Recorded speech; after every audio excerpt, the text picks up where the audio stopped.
karena badan itu harus bergerak 24 jam. 24 jam, maka dia kan membutuhkan energi.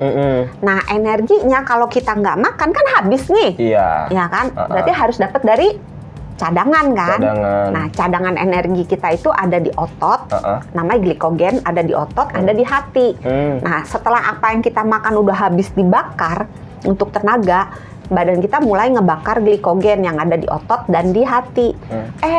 Nggak makan juga. Habis cadangannya nih. Ketika sudah mau habis, badan kita akan mencari sumber energi yang lain, yaitu lemak. Ketika itu, badan akan mengefisiensikan berbagai fungsi di dalam tubuhnya. Karena nggak ada makanan yang masuk, maka dia harus mengefisiensikan kerjaan di dalam badannya dan sekaligus mencari sumber bahan energi. Nah, kalau kayak perusahaan, dia kagak kerja nih. Ambil.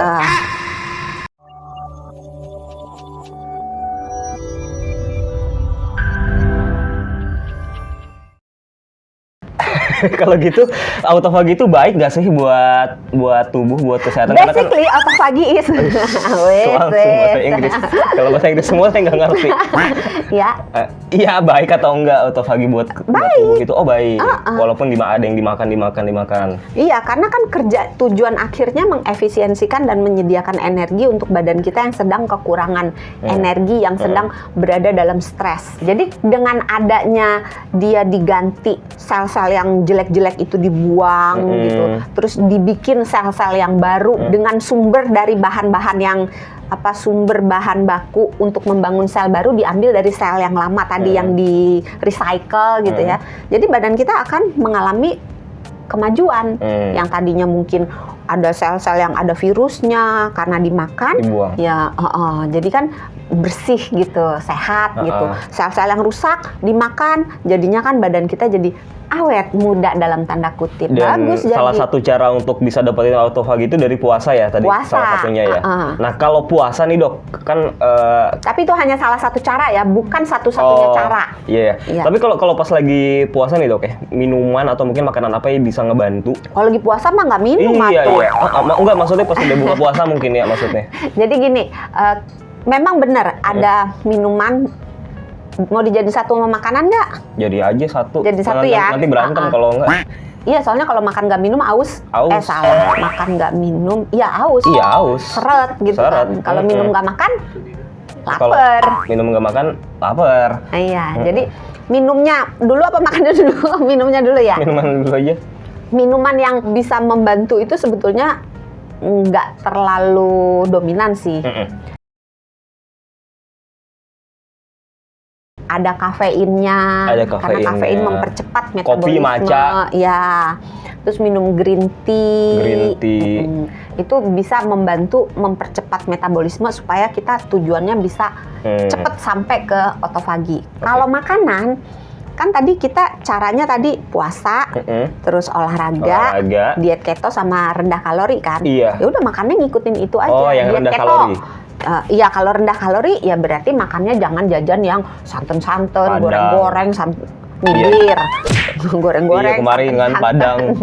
Sama goreng-goreng, santan-santan, manis-manis. Jangan. Itu kan tinggi kalori kan. Itu jangan dimakan. Diliatin aja. Dibeli boleh, kirim ke sini. Dikasih aja ya, yang mana aja saya. gitu kan. Nah, terus tadi rendah kalori diet keto.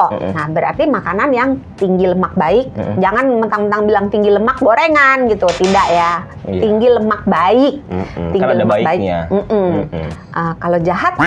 Kalau jahat, gorengan itu. Lemak jahat. Benar. Jadi tinggi lemak baik, cukup protein, rendah karbohidrat. Itu basicnya kunci dari segala kuncinya diet keto. Nah, supaya bisa cepat sampai ke autofagi, kita boleh menggabungkan antara puasa dengan diet keto atau antara puasa dengan diet rendah kalori. Paham. Ada nggak makanan yang justru menghambat supaya bisa dapetin si autofagi itu? Ya itu tadi kalori makanan yang tinggi kalori, yang manis-manis, makanan dan minuman ya, yang goreng-goreng, santan-santan, itu membuat badan kita punya energi terus, karena gorengan kan banyak lemak dari minyak gorengnya, itu tinggi energi. Terus gula juga kan ada energinya. Nah, terus yang menghambat si proses otofagi itu juga kalau kita makan terus-menerus. Karena otofagi itu akan terjadi kalau si insulinnya ngedrop, insulinnya turun. Padahal insulin itu tidak akan turun kalau kita makan. Jadi kan kita makan nih. Kalau kita makan, badan kita kan akan merasakan, wih ada makanan nih bos, siap-siap yuk untuk mengolah makanan ini. Maka dikeluarkan insulin. Nah kalau insulin keluar, otofagi tidak akan keluar, tidak akan terjadi. Dia baru akan terjadi ketika insulinnya rendah. Gitu. Itulah sebabnya kalau mau melakukan otofagi, si tadi pola makannya itu sebaiknya dilakukannya di pas mau puasa. Jadi kalau misalnya puasanya malam berarti dimakan malamnya. Ini nih mau saya tanya nih, berapa lama puasanya dok supaya bisa mencapai autofagi ini?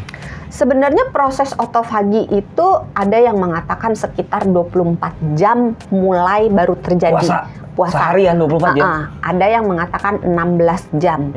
Tapi saya menjawab supaya sahabat Sonora tidak bingung ya, berapa jam? Aduh nggak cukup. Itu tergantung pada badan setiap orang. Tergantung misalnya makannya sebelum mulai puasa makannya apa. Kalau misalnya sebelum mulai puasa makannya udah yang tinggi-tinggi lemak, tinggi gula gitu kan, yang tinggi kalori, maka dengan sendirinya badan kita punya cukup banyak sumber energi sehingga dia nggak akan kehabisan energi. Kebayang nggak? Kebayang. Nah, sehingga ketika mulai masuk ke jendela puasa, kita makannya udah harus nyetop tuh, yang udah harus mulai menyerupai diet keto. Jadi rendah karbo, cukup protein, tinggi lemak. Supaya dalam keadaan itu, start awalnya aja insulinnya udah nggak begitu tinggi. Sehingga dengan ditambah puasa, insulinnya akan drop. Insulinnya ngedrop, maka kita lebih mudah masuk ke autofagi. Jadi sebenarnya agak susah kalau ditanya berapa jam. Rata-rata sekitar 24 jam. Kalau pola makannya baik, metabolismenya cepat, itu mungkin bisa 16 jam gitu. Jadi beda-beda pada setiap orang. Beda-beda ya? Tergantung apa yang dimakan sebelum puasa? Sama tergantung cadangan dia banyak nggak. Karena biasanya autofagi itu baru akan dicapai biasanya ketika tubuh kita sudah mulai membakar lemak. Nah, tubuh kita baru akan membakar lemak kalau cadangan-cadangannya udah banyak yang udah habis. Nah, kalau orang misalnya orang kaya gitu, tabungannya di bank banyak, deposito banyak, ya lama dihabisin dulu. Tergantung. Sebagai closing statement dari tadi kita ngebicarain soal efisiensi tubuh ya dalam bentuk autofagi. Ada yang ingin disampaikan kepada pemerintah? Maksudnya ada yang pengen disampaikan ke sahabat Sonora gimana cara menerapkan pola makan ini jadinya. Gimana cara sederhananya dok untuk bisa menerapkan pola makan yang mendukung untuk mencapai autofagi ini? Makanlah teratur. Makanlah teratur.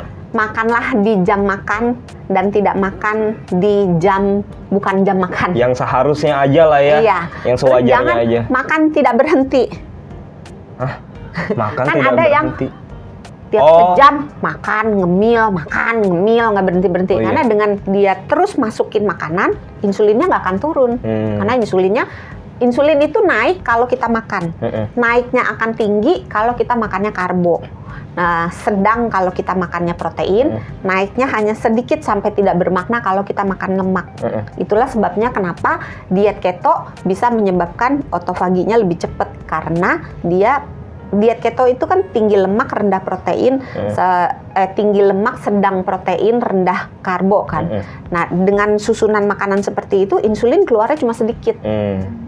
Gitu. Jadi makan yang sewajarnya aja lah ya, seperti jangan terus-terus makannya. Iya. Kalau orang Indonesia tuh, ini saya penasaran sih kata aja dok. Kalau makan orang Indonesia tuh 2 kali atau 3 kali sih idealnya sehari? Kan ada yang pagi, tergantung siang, gaji malam. Mungkin ya. Ya udah, kita cukupkan sampai di sini sahabat Sonora. Jangan lupa untuk subscribe jenis dulu. Makanannya.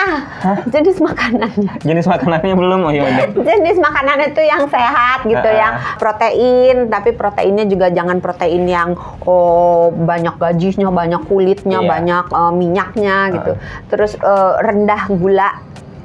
Jangan yang banyak tepung-tepung, jangan gorengan, jangan santan. Jadi makanan sehat gitu ya. Terus jangan lupa lemak baik.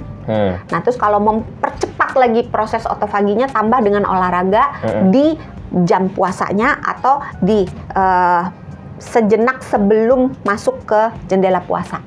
Oke. Udah nih, mau beli makan soalnya nih. Udah ya nggak ngomong lagi ya. Ya udah. Berarti buka puasa ya? Udah buka puasa saya. Ya udah, kalau gitu saya Sony Wicaksono, penyiar Sonora. Saya Dr. Santi, Health Management Specialist Corporate HR Kompas Gramedia. Kita dari Kamu Sehat. Jangan lupa untuk jaga kesehatan karena sehat itu mudah, sehat itu murah.